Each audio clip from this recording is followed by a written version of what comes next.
सुप्रभातम छात्रों, ध्यान दें। आपको स्वदेश प्रेम पढ़ाया जा रहा था, रामनरेश त्रिपाठी, जिसके 2 पद आपको पढ़ाए गए। तीसरे पर ध्यान दें।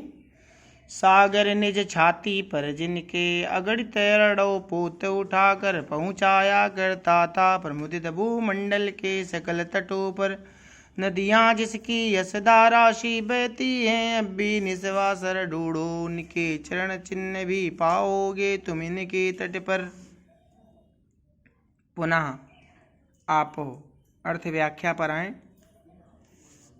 यहाँ पंडित रामनरेश त्रिपाठी कहते हैं कि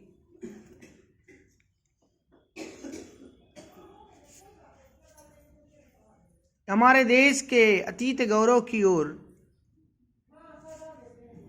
देशवासियों का ध्यान आकर्षित होना चाहिए, और उसी को आकर्षित करते हुए वो कहते हैं कि हे बंधुओं, यह वह देश है जिसका अतीत काल में उन्नत व्यापार चला करता था।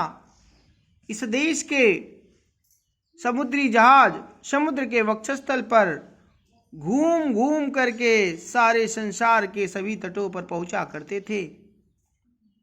सभी देशों के साथ हमारे देश का व्यापार हुआ करता था। इस देश में निर्मल जलधाराओं वाली अनेक नदियां दिन रात बहती हुई मानो ये हमारे महान पूर्वजों का यशगान किया करती थी। हे बंधुओं, यदि तुम खोज करना प्रारंभ करो तो इन नदियों के तट पर ही अभी भी उन महापुरुषों के चरण चिन्ह तुमको कहीं ना कहीं अवश्य ही प्राप्त हो जाएंगे। देश प्रेम की भावना से ओतप्रोत है कवि।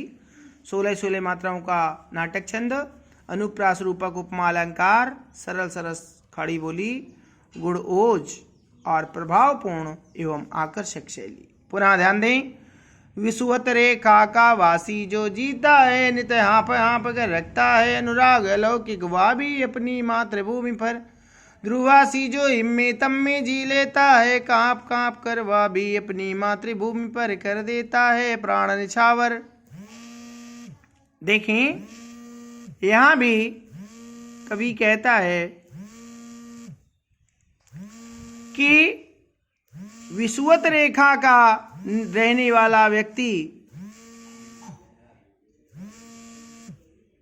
चाहे वो कितनी ही गर्मी पड़े, हाँफ हाँफ करके जीवित रहता है, फिर भी वह व्यक्ति या वहां के लोग अपनी मातृभूमि से अलौकिक प्रेम करते हैं। जबकि भूमध्य रेखीय प्रदेश में रहने वाले लोगों को अत्यधिक गर्मी का सामना करना पड़ता है। दूसरी तरफ वे लोग हैं जो ध्रुव प्रदेश में निवास करते हैं, और उनकी दशा पर अगर ध्यान दिया जाए तो वहाँ हमेशा हमेशा बर्फ जमी रहती है। 6 महीने तक सूर्य के दर्शन नहीं होते। उस घोर अंधकार में शीत के कारण कांप कांप कर वे लोग जीवन बिताते हैं। वे भी अपनी मातृभूमि पर प्राणों का बलिदान कर देते हैं। कवि का तात्पर्य है कि हमारा देश उनसे बहुत अच्छा है। हमें अन्य लोगों की अपेक्षा अपने देश से अधिक प्रेम होना चाहिए।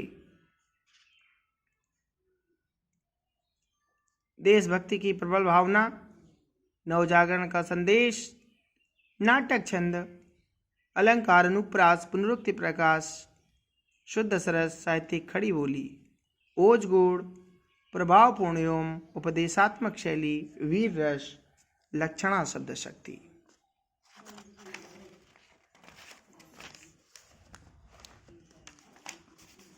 अगला देखिए।